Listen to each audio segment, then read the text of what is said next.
Hey guys, hope everything's going well. You guys know the drill. Smash that like button, subscribe if you haven't, and comment down below. Follow me on Instagram at AIH underscore sports. Alrighty, so I got this card last week. I was going to show it to you. And this is Brian Urlacher, and it's an autograph card. And it's from the year um, 2001, really. Oh, wow. Okay. So I guess it's one of his earlier cards. I really like, and it's autographed. This card is just flat out amazing. And what I do is, this is for my collection. Um, the thing is that I take some of the profits from my investments and I put it into my own PC. And the thing is, I'm not going to make money on Erlacher.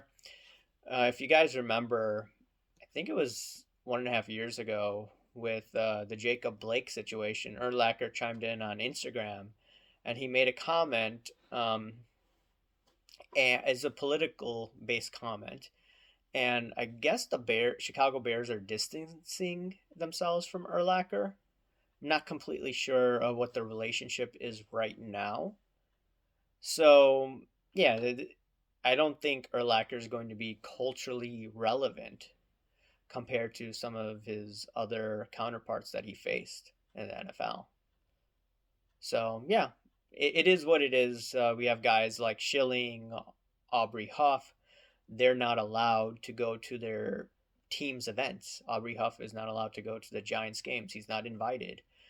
Kurt Schilling is not invited to Fenway Park now for festivities commemorating the World Series championship. So yeah, we live in a different time now, and you have to understand when you're putting money into these cards, you have to understand the cultural relevancy, and that's why I'm just putting it into my own personal collection.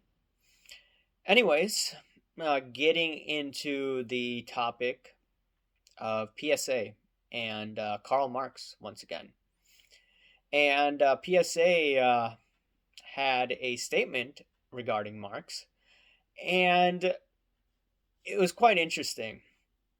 If you read the statement, it showed that, okay, they're saying, I'm not saying, okay, from that statement, they're saying Marx is going bankrupt. And they're going to work with Marx and they're going to work with individuals who sent the cards to Marx, and they're going to try to get the cards to the rightful owner. That is a cluster. That is a huge mess. And you could blame multiple people on this, but here's the deal. In the year 2000, as we know, during the pandemic, people were sending their cards left and right to PSA. PSA had a choice. This was under different ownership. PSA had a choice. They could have tried to halt the amount of cards coming in, which they did, I believe, towards the end of the year. But they could have just had a hard stop and prevented all of this backlog coming in. But here's the deal. PSA is a publicly traded corporation at that time under a collector's universe. And me being an accountant, I understand that you could take some of that backlog and you could still partially recognize that as revenue. So, you know the queue system on PSA? It shows, I think, 8 steps. One of them is, okay, we scanned it in, and then we moved it on to the next guy, and then we moved it on to the next step, and then you move it on to step 4. Step 4 is before all of that grading. Okay, and there's what, 8 steps. So if you get to step 4 out of 8, you could technically recognize 50% of that revenue, okay? Just from an accounting perspective. They have substantiation they could show to the auditors saying, hey, we're 50% complete doing doing this task. Now, this would be more, I believe, of an accrued revenue because they did not receive cash for it. But I would not be surprised if PSA, what they did was they could care less about the backlog because they just want to show their investors and Wall Street that, hey, we're getting cards in, we're going to get them graded. And then on top of it, without even grading these cards, they could show 50% of this card revenue is out there, okay, through accrued revenue. And like I said, I wouldn't be surprised if they just did this to just try to jack up their revenues to show Wall Street, hey, look at our revenues. And then to future investors, they could have been, hey, come look at our income statement, look at the amount of revenues, look at the increase in top line growth during a pandemic, by the way, where we were closed in Orange County, California for about a month, 2 months, whatever it was. So they could have padded the revenues that way. They had to pay for rent, so they lost money, I believe, in March and April of that year, or April or May. Regardless, they showed an increase in revenue that way. There was so much interest, and then they got bought out. That share, I believe, Collector's Universe was approximately, I remember during the crash, I was thinking, should I buy it? I'm like, nah, they're closed. That was a dumb mistake on my end. So it's maybe like trading at $17. I should have bought it, like I said, and then I think it sold close to $90 a share.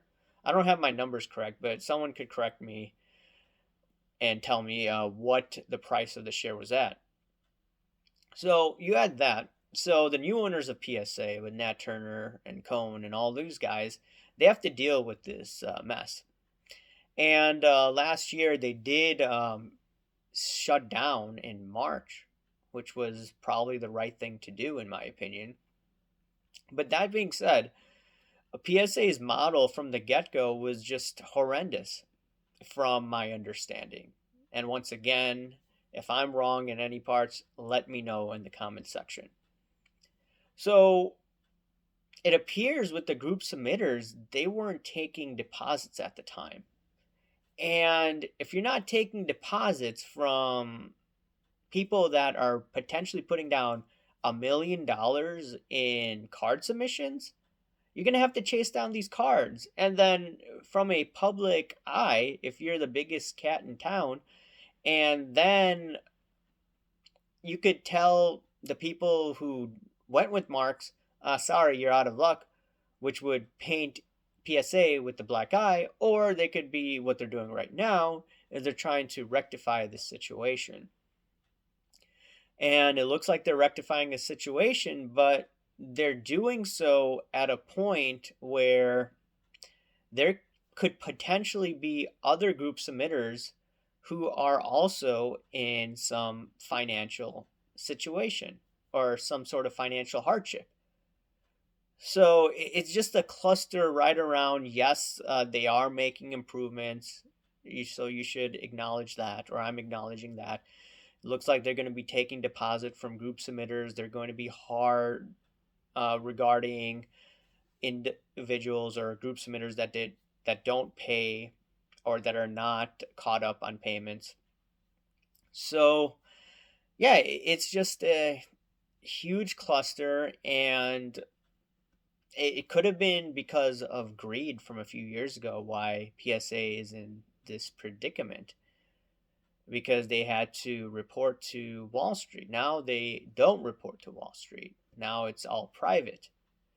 Regardless, now you're going to have probably hundreds and hundreds of individuals who went through Marx and maybe other middlemen that are going to be frantic and nervous about whether they're going to get their cards. And then on top of it, they had to pay Marx the grading fees on top of it. And through the bankruptcy, that money is gone. So they've already lost out on that, and they're going to have to pay a higher grading fee on top of what was maybe the fee last year. You have to remember the grading fees were more favorable potentially year and a half ago. And now, yeah, you have $50 economy, but that's through a lottery system. So, regardless, it's a mess all over. And ultimately, I think a lot of people have learned their lesson. They could learn from some of these silver stackers that I used to follow. And that is, if you don't hold it, you don't own it. I first of all would not send my cards through a group submitter because I'm thinking, okay, what if they ruin my card? That's my first thought out loud, the cynical thought.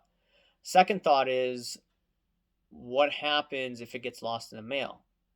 You're sending it multiple times, or technically the card is being sent out multiple times. I'm sending it out to the group submitter. The group submitter is taking a look at the card and then sending it to potentially PSA. And then you have to run the risk of, okay, what if something goes wrong on the transaction side, like you did with Marx? Secondly, I would not send my cards to a guy who has Marx in it. Okay, I don't need to explain why, but that's just the other thing. So yeah, it is what it is. A lot of people have learned their lesson, and I think there will be more situations where the little guy, the average Joe collector, is going to get screwed over. And my next thought process is, down the next few years, you could look at maybe fractionals. Is that the next shoe to drop? I mean, do they have the cards that they say they have? Or two, are they underwater, or will they be underwater? Hopefully nothing like that happens, but if I were to guess, that could be the next shoe to drop. And then on top, in the group submitter situation, there could be other group submitters who have solvency issues. This system worked when people were getting their cards back. So if someone were running a Ponzi, they get the money back. They get the cards, and then more people send the cards to them, and it's a cycle. The money's flowing in, but the money stopped flowing, so that was the problem. Anyways, guys, let me know what you think about all this. Smash that like button, subscribe if you haven't, comment down below, guys. Thanks. Bye.